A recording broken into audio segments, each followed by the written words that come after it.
avec un S à sport. L'émission 100% sport sur Logos FM.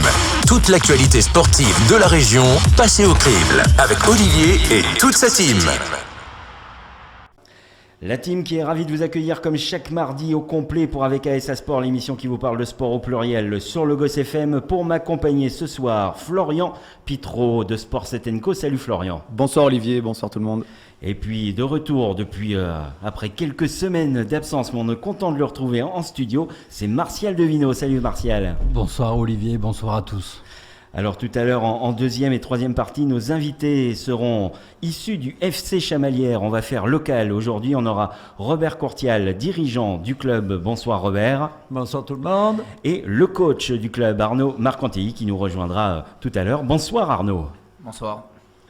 Quatrième partie, vous avez l'habitude, le coup de cœur, coup de gueule, le traditionnel quiz. Mais on démarre tout de suite avec deux résultats du week-end que je vous ai sélectionnés. On va parler volley avec les filles du VBCC qui se sont imposées sur France Avenir 24. J'allais dire Pôle France, c'est l'habitude. France Avenir 24, victoire assez facile, mais le chemin va être encore très long pour le maintien. Florian. Oui, suite au dernier résultat, puisque gagner contre France Avenir, c'était dans le tableau de marche, évidemment. Pour autant, les équipes derrière avancent aussi, les équipes avec qui se bat Chamalières avancent aussi. Donc, est-ce que c'est un bon week-end ? J'en suis pas certain. Non, j'en suis pas sûr non plus. Je pense que Mylène a moyennement dormi. On aurait pu espérer mieux. Maintenant, le chemin est long, j'ai envie de dire. Il était dès le début. L'aventure de cette saison devait l'être, donc les filles sont prêtes. Je pense qu'elles ont quand même plus de marge que les saisons précédentes, donc voilà, il faut gagner ces matchs. Le calendrier par contre s'annonce compliqué avec des gros matchs. Maintenant à elles d'aller faire un exploit, je pense, et puis de gagner les matchs qu'il faut. Compliqué et resserrer le calendrier, on vous donnera un peu plus de détails tout à l'heure. Martial. Ouais, alors je vais rebondir un peu sur ce que dit Florian. Il dit que c'est peut-être pas un bon week-end, mais en tout cas ça n'en est pas un mauvais. Parce qu'il aurait pu être catastrophique, même s'il y avait peu de chances que cela arrive, que le club de Chamalières perde. Mais quoi qu'il en soit, c'est du sport et des fois, on ne sait pas. En tout cas, match facile, oui, moyennement. Peut-être que tu pourrais nous en dire un petit peu plus. Mais quoi qu'il en soit, c'était disputé sur chaque set. Après, comme le dit justement Florian, c'est vrai que c'est très resserré. Hein. Pour l'instant, Chamalières est 12e avec 26 points. Derrière, c'est Istres avec 25. Elles vont enchaîner, les filles, un paquet de matchs là, en 3-4 semaines là, et des rencontres où elles vont rencontrer Mulhouse et Béziers qui sont en tête de classement. Ça va être dur de gagner des points, mais quoi qu'il en soit, on le savait déjà dès le début du championnat que cette saison allait être, comme toutes les saisons, un petit peu compliquée, mais force est de constater que cette année est quand même une saison avec des meilleurs résultats, en tout cas à domicile. Pour y être allé quelques fois, malheureusement je ne les ai jamais vus gagner. Le Covid est arrivé, elles commencent à gagner. Alors est-ce que c'est la faute des spectateurs dans les tribunes? J'espère pas. Mais... Oh non, j'espère pas non plus. Mais je suis confiant. Il nous manque les spectateurs, ça c'est clair. Je suis très très confiant pour le maintien cette année. Alors un match, oui, quand même assez facile, avec une équipe en face qui s'est bien battue, qui s'est bien défendue, mais on sent quand même qu'il y a un gros niveau d'écart. Les Panthères ont vite fait le trou dans chaque set, et puis ensuite elles ont un peu géré les fins de set, mais c'est vrai que les résultats à côté sont pas forcément très favorables, avec Saint-Raphaël qui prend 3 points sur Nancy.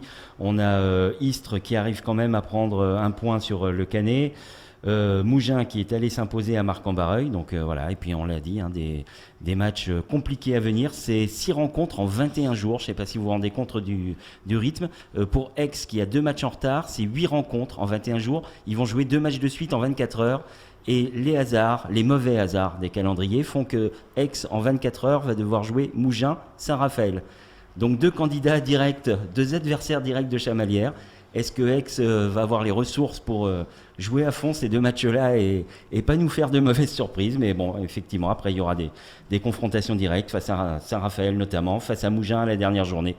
On espère, on croise les doigts. Robert, on suit un petit peu les Panthères de Chamalières? Pas trop. C'est difficile cette année de suivre le sport en général. Et puis il y a du boulot au club.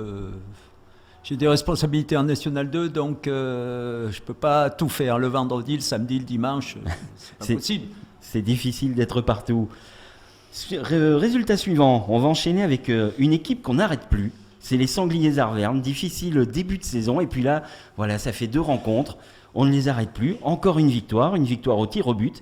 Et puis en regardant le classement, je me suis dit qu'ils avaient 7 points, que le troisième en avait 9. Je me suis pris à rêver. Est-ce qu'on pourrait pas espérer un podium pour cette équipe? Ça serait bien quand même, ça serait une belle histoire, Martial. Ouais, alors moi j'y crois pas du tout, mais j'aime ton optimisme. Quoi qu'il en soit, on n'arrête plus. Bon, ça fait 2 matchs. Certes, c'est plutôt même surprenant. Après une belle victoire contre Chambéry la semaine dernière, l'équipe enchaîne. Alors à Montpellier, 4-3. Alors quand tu lis un petit peu le scénario du match, à 9 secondes de la fin, ils arrachent les prolongations et après ils viennent les crucifier. T'es un briseur de rêve, Martial. En prolongation. Mais par contre, force est de constater, quand tu vois le classement, ils ont 7 points, le troisième à 9 points. Alors j'ai envie de dire oui, mais au fond de moi, j'y crois pas parce que ça a été très très laborieux depuis le début de saison. Même si l'assise défensive va mieux, le chemin est encore long. On en saura certainement plus. Même si j'ai peu d'espoir samedi prochain là, contre Strasbourg à domicile. Alors là, c'est sûr que s'ils gagnent Strasbourg à domicile, je reviendrai présenter mes plus plates excuses. C'est Champagne, s'ils battent Strasbourg, qui est en tête avec 19 points. Marseille est deuxième, 16 points. Et ensuite, il y a toute une série d'équipes à 9. Donc c'est vrai qu'à part ces 2 mastodontes devant, derrière, c'est assez serré. Florian. Je rejoins Martial et puis pareil, ça voudrait dire qu'on s'est complètement trompé il y a un mois puisqu'on parlait d'une équipe très jeune qui allait dans une fin de saison assez compliquée. Ils se sont bien repris. Bravo au coach, bravo au staff, bravo à tous les joueurs. 2 victoires en plus, 4-3 il me semble. Donc voilà, ils n'ont rien lâché, ils sont allés les chercher. C'est pas des victoires faciles, comme tu le dis en plus dans les dernières secondes et puis après d'aller gagner, c'est intéressant. Après voilà, je suis plutôt à dire qu'il n'y a pas de hasard non plus dans une saison et effectivement ces 2 victoires importantes, malgré tout il y a quand même quelques lacunes qui ont eu lieu en début de saison. Est-ce que d'un coup ça peut tout changer? Voilà. Tant mieux si on se trompe. Oui, Martial. Juste pour ajouter, on peut pas l'enlever. C'est une équipe qui a rien lâché parce qu'ils perdent quand même 7-1 à l'aller contre Montpellier. Ils vont là-bas et quand bien même on peut dire qu'ils gagnent, même si c'est match nul ou qu'ils gagnent. C'est une équipe qui a du caractère. Et force est de constater que tout est possible dans le sport. Moi, j'ai hâte de voir les 2 prochains, le prochain match déjà pour voir si déjà le score n'est pas trop sévère. Et après, pourquoi pas. Mais c'est un championnat tellement raccourci que la moindre défaite vous fait dégringoler au classement. Bon, en tout cas, effectivement, on peut signaler le caractère de cette équipe. Ça, c'est plutôt positif avec tous ces jeunes. Et puis forcément, le travail du coach, Ramon Sopko, qui avait été notre invité il y a quelques semaines, qui savait à peu près où il allait et où il en était. Et on voit que comme souvent, le travail paye. C'était pas prévu dans le conducteur, mais on a un petit peu de temps avant la pause. Et puisque tu es là, Florian, un petit mot des filles du HBCAM. Oui, en plus j'y ai pensé parce que tu as parlé de matchs à enchaîner. Ça va être le cas aussi puisqu'on va jouer le lundi de Pâques et le samedi. Victoire très importante et honnêtement, c'est l'un des matchs les plus maîtrisés du HBCAM depuis le début de saison à l'extérieur. Pour avoir suivi un petit peu tout et bien évidemment avoir les retours. Elles ont fait un vrai beau match. Elles sont rentrées avec le sourire et surtout c'était très important, on le voit à l'image de ce qu'on disait pour le volley, classement ultra serré. Cannes qui va gagner à Bouillargues la semaine dernière, là Vaux-en-Velin qui déroute totale sur Rochechouart. Donc voilà, il y a vraiment des matchs très serrés, très intéressants et il va falloir se battre mais la victoire est importante. On voit quand même dans cette saison particulière que les championnats sont très très serrés un peu partout, quelle que soit la discipline, dans toutes nos équipes clermontoises et auvergnates engagées, que ce soit au basket, au hockey. Martial, alors, moi je suis plus le rugby, mais quoi qu'il en soit, je pense que l'absence de spectateurs, en tout cas à haut niveau, est préjudiciable pour les équipes qui ont un gros public. Alors je pense à l'ASM bien évidemment, mais au foot c'est pareil, Saint-Etienne est à la rue. Je pense que c'est compliqué, et puis jouer à domicile ou à l'extérieur ne veut plus rien dire. Donc du coup ça nivelle, sur une saison ça nivelle quand même les niveaux, et ce qui explique qu'on est hyper serré. Et au-delà, Olivier, si on a encore 30 secondes, au-delà du public où je te rejoins complètement, il y a en plus un facteur des joueuses ou des joueurs qui ont été absents à un moment donné, des matchs qui s'enchaînent alors que d'habitude non. Il y a des enjeux de récupération, etc. qui effectivement font que les saisons sont très dures à lire. C'est les bookmakers qui doivent se... Ah oui, ça doit être compliqué pour eux. Ça doit être compliqué. Très bien, merci beaucoup messieurs. C'est le moment de faire notre première pause. On se retrouve tout de suite après. Vous êtes toujours sur le Gosse FM, c'est avec ASA Sport. Avec un S à Sport, l'émission 100% sport sur Logos FM. Toute l'actualité sportive de la région passée au crible avec Olivier et toute sa team. De retour dans Avec ASA Sport, comme chaque mardi 18h, je vous rappelle, la rediff c'est le mercredi 20h et à partir du jeudi matin, vous pouvez retrouver le podcast sur notre page Facebook Avec ASA Sport. Pour m'accompagner ce soir, Florian Pitreau, Martial Devino et nos invités Robert Courtial et Arnaud Marcanti du FC Chamalières. On va commencer tout de suite avec Robert, dirigeant au FC Chamalières. Bonsoir Robert, merci d'être là. Alors, on avait prévu cette invitation depuis quelques semaines, mais il se trouve qu'on est en plein cœur de l'actualité du club.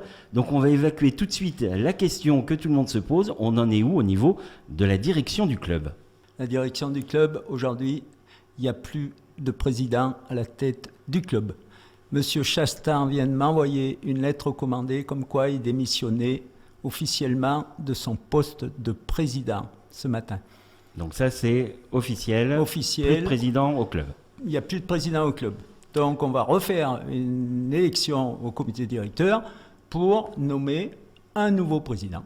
Est-ce qu'il va y avoir une période d'intérim avec une équipe transitoire ? Oui, il va y avoir une période d'intérim jusqu'au mois de juin ou juillet. On ne sait pas encore parce qu'on fera l'assemblée générale. On n'a pas décidé de date encore. Mais je pense qu'il y aura une intérim jusqu'à la fin de saison. Alors, dans cette époque là où on n'a plus d'entraînement, où le club vivote plus qu'il ne vit, on n'a pas tous les entraînements au niveau des jeunes, on y reviendra tout à l'heure. Est-ce que c'est peut-être pas un mal pour un bien de faire cette transition sans qu'il y ait les affaires courantes à gérer en même temps ? Ah, tout à fait, parce que s'il y avait eu les affaires courantes à gérer, ça aurait été encore beaucoup plus compliqué, hein. Là, on imagine. Est-ce qu'il y a quand même des pistes pour une nouvelle équipe ? J'imagine qu'on ne va pas avoir de nom ce soir, hein, même si on est prêt à prendre le scoop, mais... Insiste. Vous n'aurez pas de détails ce soir. Mais j'aurais essayé. Je pense qu'on est parti sur des bons rails. Après, on va voir. Bon, vous savez que le micro est ouvert, hein, le jour où tout se remet en place, on vous accueillera avec grand plaisir. De toute façon, c'est sûr qu'on vous fera peut-être la une, parce que les journalistes de la montagne, j'ai l'impression qu'ils parlent qu'avec une personne. Ils ont choisi leur camp ? Donc, je ne sais pas, mais c'est difficile avec nous, j'ai l'impression. Alors, c'est vrai qu'on avait dit qu'on dévoilait rien pour le moment, parce que qu'on ne se positionnait pas sur les articles de M. Chastain, parce que ce n'était pas la peine d'envenimer un peu plus la situation. Je pense que cette situation aurait dû être réglée à l'intérieur du club. Ça aurait été beaucoup plus bénéfique pour le club, mais on a une personne qui veut se faire, je ne veux pas employer les mots, mais... alors donc, ça s'est passé comme ça, on a pris une décision, voilà. On en est là pour le moment, mais je pense qu'on est parti sur de bons rails. Je l'espère d'ailleurs. Eh ben, on le souhaite en tout cas, parce que le club joue à un bon niveau. La saison était plutôt bien partie. On reviendra tout à l'heure avec Arnaud sur le beau parcours en Coupe de France notamment, et puis sur le début de saison. Florian. Oui, une petite question. Alors, sans parler de nom, puisque bien évidemment, c'est pas l'objectif. Est-ce qu'on peut en savoir un peu plus sur le type peut-être de projet, l'orientation du club ? Est-ce qu'on va sur quelque chose d'un peu plus privé, très associatif, des locaux, pas locaux ? Voilà, c'est pas pour être curieux, mais c'est vraiment pour le projet du club. Ça, on va le savoir quand on va avoir été à la mairie pour discuter avec le maire de Chamalières, parce qu'il faut qu'il nous donne aussi des directives, parce que nous, on a des projets. Est-ce qu'ils vont choisir l'un ou l'autre projet ? On ne sait pas. Donc, pour le moment, on a des projets à présenter, mais on n'a pas eu le temps de les voir, parce que il y a beaucoup de choses à régler et des bâtons dans les roues tous les jours. Oui, il faut du courage, Martial. En termes de délai, là, vous pensez pouvoir soit aboutir déjà à une nouvelle équipe dans un délai assez proche, où la saison est déjà foutue de ce côté-là, et il va falloir attendre l'année prochaine pour avoir une nouvelle équipe dirigeante ? C'est difficile ? La nouvelle équipe, vous la saurez peut-être dans quelques semaines. Mais pour le moment, voilà. Non, mais voilà, on est dans quelques semaines. Qui se mettent en place. Mais bon, on continue à travailler là-dessus. Et vous serez les premiers avertis, je vous dis, parce que Voilà. Je pense que la presse de Clermont n'est pas... Mais ils habitent pas loin aussi. Hein. Ça facilite. Ouais. Ça facilite les rapports. J'imagine que tout ça, ça a un impact aussi sur la saison prochaine et notamment sur l'équipe 1 en termes de recrutement. Non, mais déjà, le recrutement, c'est difficile avec le Covid. On a eu un entretien avec Arnaud. On ne peut pas dire pour le moment quels joueurs vont rester. Il faut attendre encore parce que la saison, d'abord, n'est pas blanche pour le moment. Il n'y a rien de décidé point de vue Fédé. Voilà, ça c'est bien de le rappeler. Donc, on attend.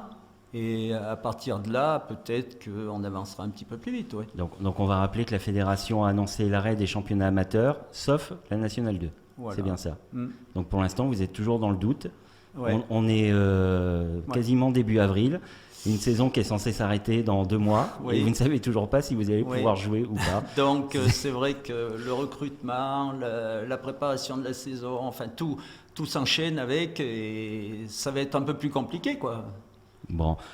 Comment ça se passe actuellement? Est-ce qu'il y a quand même des entraînements? Là, je parle hors équipe 1. Est-ce que les jeunes peuvent quand même venir taper dans le ballon ou pas? Ben oui, justement, j'en fais partie des éducateurs. On fait des entraînements sans contact qui sont un peu plus difficiles que des entraînements normaux. Mais bon, on essaye de garder les jeunes et le plus de monde possible au club pour... qu'on reste quand même soudés dans le club, qu'on n'ait pas trop de pertes à la fin de la saison, quoi. Parce que si on arrête tout, je pense que les jeunes vont se démotiver et peut-être perdre le goût de jouer au foot ou du sport, ou je ne sais pas. Et justement, début de saison, vous aviez une perte de licenciés ou est-ce que c'était stable ou voire en progression? Non. En début de saison, on a eu une augmentation de licenciés puisqu'on a eu les féminines en plus. Du côté des U6, U9, la même saison que l'année dernière avec les autres années, on perd pas de joueurs, quoi. Ben c'est déjà une bonne chose parce qu'il y a quand même beaucoup de disciplines. Non, mais on en refuse même. D'accord. On en refuse. On peut pas tout prendre. Après, on travaille avec la ville de Chamalières pour des améliorations des installations parce que on a un terrain. Et avec un terrain, il faut faire jouer 23 équipes. Donc c'est compliqué. Avant 19h. Oui, avant 19h en plus. Donc on va leur proposer des choses. Je ne sais pas comment ils vont réagir, mais bon. Il y aura possibilité que les entraînements se poursuivent sur l'été, par exemple. On peut imaginer ça, non? Ça fait partie des projets ou alors vraiment ça s'arrête en juin? Parce qu'après, de toute façon, il y a un problème de licence, tout bêtement, qui court pause jusqu'au 30 juin, comme dans la plupart des disciplines. Donc, oui. Donc les licences, il faut honorer les licences jusqu'à la fin de saison. Et après, on va voir parce que ça sera compliqué aussi pour faire re-signer les gens dans les équipes avec peut-être la licence au même prix ou pas parce que on ne sait pas. On fera un geste, je pense, du club. On fera peut-être payer. Je ne sais pas. Je ne peux pas vous dire. Vous n'avez pas de nouvelles de la Ligue? Aujourd'hui, on n'a pas pris de décision pour ça. La Ligue Aura ou même la Fédé, même si je le dis en connaissant la réponse, la Fédé ou la Ligue ne vous donnent pas d'infos justement sur un petit coup de pouce financier qu'ils pourraient faire C'est-à-dire qu'ils vont nous donner, par licence, ils vont nous donner 10 €, je crois. D'accord. Donc c'est toujours ça. Oui, c'est toujours ça. Ouais. Quand j'avais été interviewé à Beaumont en Coupe de France, je l'avais dit au micro que la Fédé ou la Ligue devrait faire un effort supplémentaire pour les clubs. Alors avant de parler tout à l'heure dans la partie suivante avec Arnaud justement de ce parcours en Coupe de France, ça a été quand même une éclaircie pour le club et puis peut-être même le seul moyen d'avoir un peu de visibilité cette année. La Coupe de France, on a été jusqu'en 32e contre le Puy et on aurait dû gagner le match, je pense, sur le terrain. On a oublié de marquer un but. Et ça, c'est ballot. Donc, ça s'est terminé au pénalty. On avait été qualifié avant avec le pénalty. Cette fois-ci, ça a été contre nous. Et le Puy a continué l'aventure. Et nous, tristouné, on est rentré avec Clermont. Bon, À Chamalières. ça a permis quand même aux joueurs de se frotter un peu la compétition. Oui, bien sûr, mais c'est toujours intéressant de faire la Coupe de France. Mais ce qui est dommage, c'est qu'on fasse la Coupe de France, on ne fasse pas le championnat à côté. Parce que quels sont les risques supplémentaires en championnat, je ne vois pas. Après, c'est la Fédé qui prend les décisions, c'est pas nous. On suit après. Là aujourd'hui, puisque la Fédé n'a pas encore tranché sur la Nationale 2, vous seriez pour une reprise ou pour un arrêt? Non, pour un arrêt. Parce qu'on a un tout petit budget. Les déplacements, on a des gros déplacements qui coûtent. Donc, si c'est pour faire un déplacement et puis pas finir la saison, on ne sait pas exactement comment. Donc, je pense que pour moi, il vaudrait mieux qu'on ne reprenne pas. Non, je souhaitais réagir Vas-y, très vas-y, rapidement, c'est très intéressant et on en a parlé déjà l'autre fois. Il y a plein de sports aujourd'hui, bien sûr qu'on veut jouer, bien sûr que tout le monde veut jouer. Pour autant, l'économie du sport, sans le public, elle tient très peu, sans les partenaires. Et malheureusement, il y a des clubs, et aujourd'hui, c'est peut-être très dur à dire, mais effectivement, on préfère pas jouer. Parce qu'il n'y a que des dépenses. Il y a les dépenses sur les salaires, il y a les dépenses sur les trajets. Et que malheureusement, oui, on est visible sur les réseaux sociaux, oui, tout le monde est content qu'on puisse jouer. Pour autant, c'est économiquement pas viable. Et c'est ça le plus frustrant. Et ça me fait mal de le dire, mais je comprends tout à fait. Ouais. Ouais, non, mais on comprend bien cette position. Très bien, merci. Oui, Robert. J'en reviens justement à ces rentrées d'argent. C'est qu'on a un terrain. On a un terrain où on peut recevoir 200 personnes dans la tribune, plus 100, c'est aux alentours de 300. Tout ça en National 2. On est le plus petit budget. On a les plus petites installations à Chamalières. Donc, faut savoir ce qu'on veut. Si le public est là, mais on peut pas. On a refusé pendant certains matchs de National 2, on a refusé du public parce que le stade était plein. J'y trouve aberrant, mais enfin c'est comme ça. Il faut appliquer parce que le délégué contrôle le nombre de. Bon, mais on perd de l'argent parce qu'on n'a pas assez de capacité. On est obligé de louer des terrains à partir d'un certain tour de la Coupe de France parce qu'on n'a pas assez de capacité. C'est quand même dommage à Chamalières. C'est dommage. Bon. Effectivement, il y a des choses à mettre en place et des projets à proposer à nos décideurs locaux. Merci beaucoup Robert, donc dirigeant du FC Chamalières. Merci d'être au cœur de l'actualité sur le Gosse FM et de nous avoir répondu en toute franchise. Merci bien. On va faire une petite pause, on se retrouvera juste après avec le coach du FC Chamalières, Arnaud Marcantei. Vous êtes sur le Gosse FM, c'est avec ASA Sport. Avec un S à sport. L'émission 100% sport sur Logos FM. Toute l'actualité sportive de la région passée au crible. Avec Olivier et toute sa team. Troisième partie d'Avec ASA Sport, l'émission qui vous parle de sport au pluriel chaque mardi sur Logos FM. Pour m'accompagner ce soir, Florian Pitreau, Martial Devino et nos invités. Il représente l'UFC Chamalières, Robert Courtial, dirigeant du club, et le coach qui va être avec nous sur cette troisième partie, Arnaud Marcantei. Salut Arnaud. Bonsoir. Alors on va se diriger maintenant un petit peu plus sur le terrain, parler du sportif. Comment tu as géré toute cette période Covid? Est-ce que ça a été simple de garder les gars sous pression après l'arrêt au deuxième confinement? Simple, non. Non, ça n'a pas été simple, mais on avait quand même une visibilité de reprendre au mois de mars. Donc, jusqu'on va dire à la semaine, il y a 15 jours où ils nous ont annoncé qu'on était encore en stand-by. Jusque-là, les joueurs étaient concernés, ils attendaient une reprise. Et puis, il y a eu la Coupe de France qui nous a permis de nous entraîner normalement. Donc, voilà, jusqu'à mi-mars, ça allait. Maintenant, voilà, depuis une dizaine de jours, c'est un peu plus difficile. Alors justement, cette Coupe de France, on sait que ça a été une décision un peu hâtive pour la reprise des clubs amateurs. On avait reçu ici Julien Garcia, le coach de Moza, qui nous avait expliqué les conditions catastrophiques dans lesquelles il a dû faire entraîner ses joueurs. Comment ça s'est passé pour toi ? Pour nous, ça a été quand même plus simple puisqu'on s'entraînait déjà. On avait continué l'entraînement avec des joueurs sous contrat, donc on s'entraîne en journée en plus, donc il n'y avait pas trop de problème par rapport au couvre-feu. Donc pour la préparation de la Coupe de France, pour nous, ça a été une préparation classique comme on fait habituellement en championnat. Donc voilà, on a été plutôt dans du confort et puis voilà, dans des conditions classiques par rapport à certains clubs amateurs, comme on a rencontré Beaumont où je sais que c'était très difficile pour eux de pouvoir s'entraîner et de se préparer. nous là-dessus, on n'avait pas trop de problèmes, heureusement. Alors pour éclaircir tes propos là et pour les gens qui ne sont pas au fait totalement de ce qui se passe dans le monde du foot, on est dans des championnats amateurs, mais il y a des joueurs sous contrat, des contrats fédéraux. Tu peux nous en dire 2-3 mots rapidement?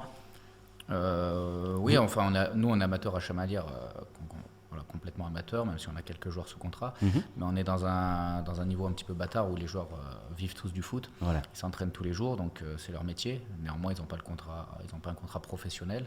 Donc c'est des contrats fédéraux ou des conventions de c'est important de le préciser pour que... Donc à notre niveau, hormis chez nous, les joueurs travaillent un petit peu, mais dans 95% des clubs, ils font que du foot. Donc c'est leur métier, mais on n'est pas considéré comme professionnel. Donc Voilà, ce ne sont pas des contrats professionnels tels qu'on peut les voir en Ligue 1, Ligue 2 ou nationale, ce sont des contrats fédéraux adaptés, comme on peut l'avoir dans d'autres disciplines. On parlait, en préparant l'émission, du rugby féminin avec la fédération. On a quelques cas aussi dans le rugby à 7. Voilà, c'est quelque chose de très courant dans le monde sportif pour que les sportifs qui sont obligés de s'entraîner tous les jours puissent quand même vivre un petit peu de ce métier, parce que c'en est un à ce niveau-là. Cette Coupe de France, c'était quand même, ce que je disais tout à l'heure, une belle éclaircie là, dans cette saison. Ouais, ça a mis un peu de baume au cœur. C'est un parcours qui est plutôt bon. Jamais le club n'était allé aussi loin. Non, c'était l'objectif de battre le record du 8e tour qu'on avait fait plusieurs fois. Donc c'était l'objectif d'aller un petit peu plus loin. Donc on a atteint les 32e avec un petit peu de regret, comme l'a dit Robert, de pas avoir pu continuer l'aventure. Mais ouais, c'est une petite éclaircie dans une saison pas évidente. Alors même si ça ne veut pas forcément dire grand-chose, mais le Puy va jouer contre qui? Est-ce qu'on peut imaginer que ça aurait été votre adversaire du coup? Ouais, le Puy va jouer en 8e à Rumilly, donc un autre club de National 2. Les deux clubs de National 2 vont se rencontrer. Donc, après avoir sorti Lorient au tour suivant, un club de Ligue 1. Donc voilà, ils continuent l'aventure. Donc c'est un résultat à leur portée. Oui, complètement. Quand on joue quelqu'un de cette division. Ils peuvent aller en quart de finale. Et puis bon, on leur souhaite quand même. Parce que oui, bien sûr. C'est bien pour nous de dire qu'on s'est fait éliminer par le futur quart de finaliste. Alors comment ça se passe là sur cette deuxième partie de saison? Est-ce que tu continues tes entraînements totalement, partiellement? Comment ça marche? On va dire partiellement. On a réduit à 3 entraînements par semaine au lieu de 5 pour que les joueurs gardent un entretien au cas où la Fédé nous annonce une éventuelle reprise, qu'on ne croit plus du tout et puis qu'on ne souhaite plus. Mais voilà, tant que rien n'est acté, on est obligé de continuer à s'entraîner. Donc voilà, on a réduit un petit peu pour faire de l'entretien et être prêt si toutefois il y a une éventuelle annonce de reprise. Et qu'est-ce que tu penses, toi, ton avis? C'est encore possible de reprendre? Tout est possible. L'année dernière, on avait été confinés à peu près à cette époque-là, et puis ils avaient acté très vite la fin des championnats, et puis on s'était rendu compte que mi-mai, quand ils ont déconfiné, on aurait pu peut-être faire quelques matchs encore, aller au bout. Bon, on n'a pas eu la même pause que l'année dernière, où on avait quand même déjà fait 23 matchs dans la saison. Cette année, on n'en a que 9 au compteur, donc ça me paraît difficile. Après, il peut être envisagé de reprendre pour faire les 6 matchs qui nous restent pour finir la phase aller. Même si pour moi, ça n'a aucune équité sportive de faire un classement à la fin des matchs allés. Donc, surtout après une interruption si longue. Surtout une interruption de presque 6 mois. Bon, il y a eu la Coupe de France entre-temps, mais ça fait presque 6 mois qu'on n'a pas fait de match de compète. Donc voilà. Pour moi, ce serait une aberration de reprendre, mais tout est possible. Mais d'autant qu'il faut intégrer là-dedans quand même une partie de remise en forme, de préparation physique. Ça fait combien de temps la Coupe de France maintenant? Ça fait à peu près un mois, non? Oui, la Coupe de France c'était il y a un mois, donc on a continué à s'entraîner au début à 100% puisqu'on pensait que le championnat allait reprendre dans la foulée. Et puis là, depuis 3 semaines, on a déjà réduit un petit peu la voilure. Donc oui, il faudrait une phase de préparation d'au moins 3 semaines. On va dire on a quand même une phase d'entretien et les joueurs sont des joueurs des sportifs de haut niveau, donc voilà, ils s'entretiennent physiquement toute l'année, mais voilà, pour refaire un travail plus spécifique, il faudra au moins 3 semaines pour pouvoir attaquer, donc ça me paraît difficile. Florian, une question? Oui, est-ce qu'il y a un consensus au sein de ce niveau-là pour ne pas reprendre justement, ou est-ce que vous, petit club de cette division-là, vous êtes vous contre et certains autres clubs pour... Il y a 2 groupes de clubs qui essayent. Il y a un groupe de gros clubs, on va dire, ou de clubs qui jouent les premiers rôles, qui souhaitent reprendre. Donc voilà, je crois qu'il y avait 25 clubs qui avaient rejoint ce groupement-là. Et puis à contrario, il y en a d'autres qui sont un peu plus raisonnables, pas forcément des petits clubs comme nous qui n'ont pas les budgets, mais même d'autres grosses structures qui ont compris que pour l'aspect physique, pour l'aspect économique, pour tout ça, il fallait mieux ne pas reprendre. Donc aujourd'hui, il y a 50-50. Il y a à peu près 50-50, et je pense que plus ça va, plus les clubs comprennent qu'il ne faut pas reprendre. Donc au début, tout le monde il y avait peut-être 75-25, et puis aujourd'hui, il y a 50-50 pour les clubs. Donc ceux qui souhaitent reprendre, c'est ceux qui ont quelque chose à jouer, surtout dans le haut du tableau. Martial.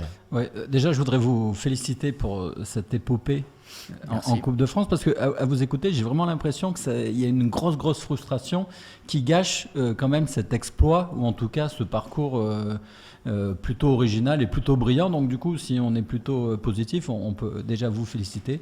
Et vous avez écrit des belles pages dans le journal, plus que ce que la présidence peut faire. Et du coup, c'est ce qui nous importe. Moi, où je suis surpris, et là j'imagine votre désarroi, c'est que c'est un peu comme les restaurateurs. Vous êtes des victimes collatérales du Covid, mais je ne comprends pas qu'est-ce qu'on attend pour prendre la décision, en tout cas de clôturer et d'arrêter cette saison.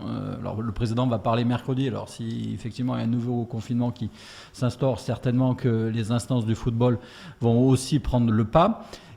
Je me dis, mais même s'il est amateur, le footballeur qui joue chez vous, c'est son métier, mais le matin, quelle est sa source de motivation? Comment on arrive encore à motiver des jeunes, des jeunes et des moins jeunes, mais des gens à être plutôt rigoureux, plutôt attentifs. Quel est le rôle du coach là pour pas leur... Alors tout le monde est lucide, on pense que ça va se terminer, mais c'est un peu comme dire à un fils que le Père Noël n'existe pas, quoi. Concernant l'annonce qui traîne, je pense qu'il y a des intérêts avec le championnat qui continue au-dessus en national, où ça fausserait le championnat national, je pense, notamment au niveau des montées et des descentes, d'annoncer maintenant que la nationale 2 ne reprendrait pas. Donc je pense qu'il y a peut-être ce côté-là qui fait que ça traîne un petit peu. Pour les joueurs, c'est vrai que c'est difficile. Après, on essaie de leur faire comprendre qu'il y a une saison prochaine qui va venir, que ça reste des sportifs de haut niveau, puisqu'ils s'entraînent 5 fois plus une séance de musculation. Donc avoir une pause complète de 6 mois à rien faire, ce serait aussi entacher leur saison qui va venir. Donc d'essayer de les garder au moins un petit peu sous pression, avec de l'entretien physique, une bonne forme physique pour qu'au mois de juin, ils n'aient pas une pause de 6 mois. Une pause de 2-3 mois, c'est classique, mais une pause de 6 mois, ce serait une contrainte pour leur saison prochaine. Et qui arrive à motiver le coach ? Parce que le coach motive les joueurs, mais à un moment donné, qui arrive à motiver un coach qui se dit, cette année c'est cuit, peut-être que ça sera pour l'année prochaine, mais l'année prochaine, je ne sais pas les effectifs que je vais avoir, quel projet, en plus c'est une incertitude la plus complète en ce moment. Comment on le vit ça quand on est coach d'un club où c'est un peu, rien n'est stable? Je ne vais pas vous dire que je le vis bien, non, c'est très difficile la motivation. Alors après, j'arrive à trouver un petit peu de motivation parce que les joueurs jouent le jeu. J'ai un groupe de mecs qui est super, avec un état d'esprit irréprochable. Les mecs s'entendent bien, ils se prennent du plaisir à se voir malgré que il n'y ait pas de compétition. Donc voilà, je trouve un petit peu mon plaisir là-dedans. On leur avait proposé de les mettre au chômage et d'arrêter tout le mois de mars pour reprendre éventuellement après, mi-avril et tout ça. Et c'est eux qui ont voulu continuer à s'entraîner un minimum. Donc voilà, je le fais pour eux. Je prends du plaisir avec le groupe. Donc ma seule source de motivation aujourd'hui, elle est là. Mais c'est vrai que c'est une saison très très compliquée. Et puis en plus, vous l'avez dit, on n'a pas trop de projections sur la suite, que ce soit dans la saison ou au club. Florian, une dernière question. Oui, Arnaud.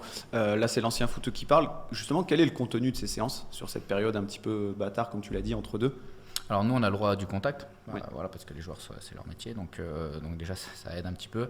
Le contenu, il y a beaucoup de travail technique et puis du jeu, beaucoup de jeux. Beaucoup de jeux. Ouais, beaucoup de jeux, des jeux où on essaie de mettre de l'intensité, donc des jeux sur la base de transition, d'attaque-défense, des choses comme ça pour que on puisse développer aussi leur capacité athlétique et garder un état physique pour les joueurs, sans leur mettre du travail athlétique, mais à l'intérieur du jeu. Donc on essaie de trouver du plaisir dans des jeux. C'est sans doute le meilleur moyen de les garder motivés, c'est que ça soit justement très très ludique, c'est ça. Pour qu'ils prennent du plaisir, parce que c'est quand même la base du sport avant tout, avant les résultats, le plaisir. On fait tout ça par plaisir, quel que soit le niveau. Merci beaucoup à tous les deux d'être venus ce soir dans nos studios. Nous, on va faire une dernière pause avant le coup de cœur, coup de gueule et le quiz. On se retrouve tout de suite après sur Logos FM. Avec un S à sport, l'émission 100% sport sur Logos FM. Toute l'actualité sportive de la région passée au crible avec Olivier et toute sa team. Quatrième et dernière partie de votre rendez-vous sportif hebdomadaire sur le Gosse FM, c'est avec ASA Sport, l'émission qui vous parle de sport au pluriel. La rediff, je vous le rappelle, c'est le mercredi 20h, le podcast à partir du jeudi sur la page Facebook avec ASA Sport. N'hésitez pas à aller vous abonner. On va terminer, vous en avez l'habitude, avec le traditionnel coup de cœur, coup de gueule. Et aujourd'hui, c'est un peu un des deux. C'est comme j'étais ni fâché, ni content. Je me suis dit qu'il y avait quelqu'un dont j'avais envie de parler depuis un petit moment et qui fait toujours l'actualité, non pas par ses résultats sportifs, même si ils sont quand même malgré tout relativement bons, mais plutôt par ses frasques, c'est Benoît Paire. Et moi, j'ai plutôt un peu de tendresse pour le bonhomme. J'aime bien ce côté atypique. Il assume toutes ses conneries. Il se montre en train de prendre l'apéro sur des Facebook Live avec ses copains. Il assume ça totalement, le fait que le tennis, c'est une passion, mais c'est quand même avant tout son métier. C'est comme ça qu'il gagne sa vie. Et que pourquoi il reste déchiré à passer 5 tours alors qu'en passant un, il gagne déjà 10 000 et que ça lui va bien comme ça. Il y avait une remarque qu'il avait fait un jour que j'avais appréciée, c'est quand on lui demandait pourquoi il se concentrait pas davantage, pourquoi il travaillait pas plus, il avait dit moi c'était pas mon rêve, il se trouve que j'ai du talent pour faire ce métier et que ce que je fais aujourd'hui, ça me va très bien, ça me suffit largement et je gagne ma vie correctement avec ça. Voilà, il assume totalement et c'est vrai que j'ai un petit peu de tendresse pour ce bonhomme qui, je comprends, peut parfois énerver et j'en connais un qui l'énerve, c'est toi Florian. Oui, alors pourquoi il m'énerve Pour rebondir sur ce que tu as dit, je rejoins et aucun problème sur le fait que ça lui suffit, qu'il gagne déjà, c'est sa vie, juste tu ne le dis pas. Voilà, pour moi c'est clair. Ensuite, des gens atypiques, très bien, il en faut, sauf que ça marche sur les très très grands joueurs. Maradona par exemple, je ne suis pas sûr que Benoît Paire soit dans cette catégorie-là. Pas encore, voire peut-être jamais, je trouve que c'est beaucoup trop. Et dans cette période-là, à un moment donné, il faut quand même avoir un peu de mesure. Il y a des gens qui sont en grande difficulté, ces dernières sorties médiatiques, très honnêtement, pour moi il faut les éviter. Surtout quand tu ne gagnes plus un match, qu'il le pense intérieurement, que ce soit sa vie qui soit comme ça. Bien évidemment, sans problème, c'est lui qui l'a choisi et c'est très bien pour lui et je suis très heureux pour lui. Maintenant, il y a quand même un rôle de société. Je ne dis pas que Benoît Paire est le plus médiatisé, mais il est assez médiatisé pour à un moment donné qu'on lui dise « fais attention, des gens te regardent, des gens te suivent, des gens sont dans la misère, arrête de dire n'importe quoi ». Donc, peut-être que c'est un manque de maturité, peut-être que juste qu'il est comme ça. Moi, ça me gêne, voilà, personnellement. Martial, toi, tu rêves de lui la nuit? Ouais, non, mais c'est vrai, j'ai rêvé de lui cette nuit. Non, parce qu'il ressemble à mon cousin. Et c'est vrai que physiquement, ils sont très proches. Et moi, je suis un peu embêté parce que suivant quelle casquette je prends, soit il m'énerve, soit il me fait rire. Si je prends un peu la casquette du citoyen qui va travailler tous les jours, il me gave. Parce que je me dis que c'est irresponsable de parler comme ça, de dire qu'il préfère faire qu'un premier match et d'aller de tournoi en tournoi.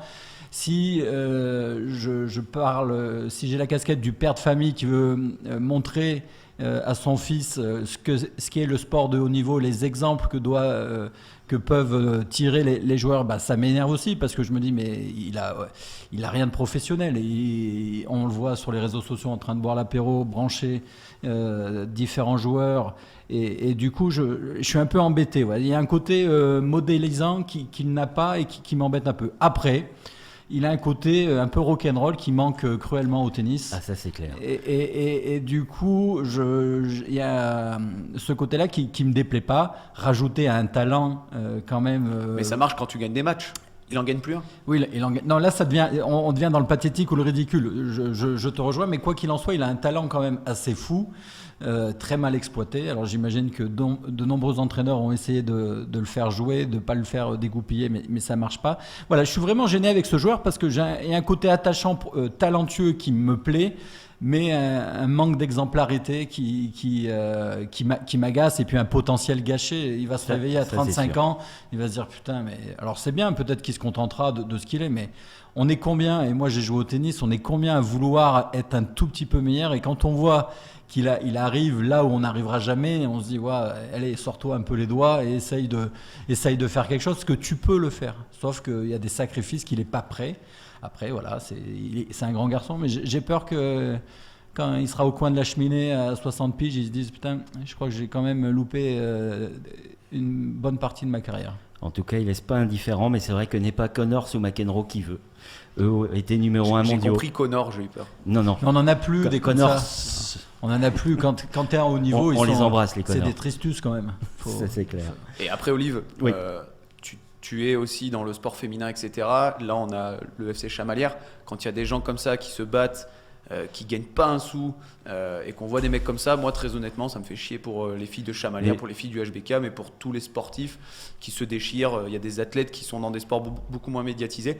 Tant mieux, il est dans un sport très médiatisé, tant mieux, il a du talent, mais du coup, gagne des matchs et joue au tennis. Et joue au tennis, et ben voilà, on va lui faire passer le message. Allez messieurs, vous allez pouvoir vous déchirer maintenant, c'est l'heure du quiz. Je vous rappelle le principe, 5 questions. Une question olympique, une question record, une question d'actualité sportive locale, une question avec AS Sport. La réponse a été donnée pendant l'émission et le décompte final où nos invités vont pouvoir vous servir de joker. Première question olympique, ça va être une question de rapidité. Le rugby à 7 a fait son entrée aux Jeux de Rio. Je vais vous demander la nation qui a remporté le titre olympique chez les messieurs. Nouvelle-Zélande. Non. Allez, pouvez enchaîner les réponses. Afrique du Sud, Non. Australie, Non. Argentine. Non. Japon. Non. États-Unis. Non. Ah, c'est les Fidji. Fidji, c'est Martial Oui. qui marque le premier point. Les Fidji. Question record. Chez les femmes, quel est le record du monde en salle de saut à la perche? 5,76. Moins. Non, 5-15. Moins. 5-5. 5,07. Moins pour les deux. 4,96. Non, 5-0-2. Plus. 5,04. 5-0-3. 5-0-3. 5-0-3 et de 2-0. Aïe, aïe, aïe. Martial, On n'a pas été 5-0. On dirait le juste prix. On n'a pas été bon. C'est ça, c'est ça. C'est Jennifer Sur qui détient ce record. Elle est américaine. Jennifer Sur, 5-0-3. Question d'actualité sportive locale. Après, là aussi, question de rapidité. Après sa victoire contre le Stade français, combien de points à l'ASM? Ça triche, Olivier. Allez. 54. On voit, c'est plus. Non, 62. C'est moins. 59. 59, les deux en même temps, simultané. J'ai pas de bol, j'ai coupé juste pour la Pro D2 là. Je vous mets le point. Je vous mets le point chacun. Question avec ASA Sport. La réponse a été donnée pendant l'émission, mais je ne sais pas à quel moment. Quelle est la nationalité de la recordman du monde de saut à la perche? Estonienne. Non. Américaine. Bah oui, j'ai donné viens la de le réponse dire. il y a 30 secondes. Sûr, Madame Sûr. Le point pour Florian, c'est sûr. Le point pour Florian, ça nous fait 3-2. Allez, le décompte final. Vous savez que le décompte est généralement en lien avec le sport de nos invités, donc on va parler football. Et puisque le FC Chamalières a fait un beau parcours en Coupe de France, on va parler Coupe de France. Et je vais vous demander de me retrouver les 10 derniers vainqueurs de la Coupe de France. Alors sachant qu'un club qui l'a remporté plusieurs fois n'est cité qu'une fois. Et vous pourrez, Martial et Florian, faire appel une fois à votre joker. Il suffira de dire joker si vous séchez. C'est Florian qui est mené, c'est lui qui commence. Ça va nous emmener pour trouver les 10 derniers vainqueurs jusqu'en 2001. Allez, c'est parti, Florian. Paris Saint-Germain. Paris Saint-Germain. Alors là, je prends ma respiration. 2020, 18, 17, 16, 15, 10, 6 et 2004. Florian. Martial, pardon, à toi. Bordeaux. Bordeaux en 2013, 4-3. Lyon. Lyon en 2012 et 2008, 4-4. Martial. Monaco. Eh bien non, Monaco n'est pas vainqueur de la Coupe de France dans cette période. Florian. Lille. Lille, une fois en 2011. Florian, 5-4. Mon joker, je peux le prendre là? Tu peux prendre ton joker quand tu veux. Robert. Ça peut être l'un ou l'autre. Hein. Arnaud. Rennes. Rennes, oui, en 2019. Ça fait 5 partout. Florian. Marseille. Marseille n'est pas dans cette période. Guingamp. Oui, Guingamp, 2014-2009. Bien joué Martial qui reprend la tête. 5-6. T'as toujours ton joker, Florian, si tu souhaites. Je sais que t'es joueur avec le joker. T'aimes bien le garder pour la fin. 2001, tu nous as dit? Jusqu'en 2001, Lorient. ça va nous emmener. Lorient, c'est en 2002, mais Lorient est dans la période. Bien vu. Martial, tu n'as plus de joker, toi. Ah, il nous reste 3 clubs historiques et plutôt dans l'est de la France. Strasbourg. Strasbourg en 2001. Strasbourg On l'a a pas dit remporté. déjà, Non, on l'avait pas dit. Ça nous fait 7-6. Florian, 2 clubs. Sochaux 2004. Sochaux 2007. C'est pas grave, Sochaux. Sochaux 2007. 2004, c'était Paris. Et ça nous fait 7-7. La balle de match, là, Martial. Auxerre. Oui, bravo, c'était le dernier. Auxerre en 2005 et en 2003. Félicitations. Et c'est Martial. Injouable. T'es plus qu'à 50% de Très victoire. fort. Martial qui s'impose dans ce quiz 8-7. Bravo messieurs pour votre culture sportive. T'as même pas fait appel à ton joker, Florian. En plus, J'ai pas eu le temps. T'as pas eu le temps, oui, Je c'est vrai. pour la balle de match. Mais... Martial, Merci trop fort. beaucoup, Martial. Merci Florian. Merci à toi, Robert. Olivier. Merci Arnaud. Merci. Bonne chance pour la suite. On croise les doigts pour le club. Et puis on compte sur vous. C'est que le micro est ouvert quand vous avez des choses à dire. Je vous accueillerai avec grand plaisir dans ce studio pour parler du FC Chamalières et de l'avenir surtout, parce que c'est ça le plus important. Nous, on se retrouve demain pour la rediff à 20h, le podcast jeudi matin, le podcast. Il n'y a pas d'heure, en général je le mets vers 9h à peu près. Pour les amateurs, les supporters des Panthères de Chamalières, vous pouvez basculer tout de suite, c'est à partir de 19h le coup d'envoi sur LNV TV, match contre Aix-Venelle. C'est tout de suite, là, dès la fin de l'émission. Et nous, on se retrouve mardi prochain. D'ici là, je vous souhaite une belle semaine sportive.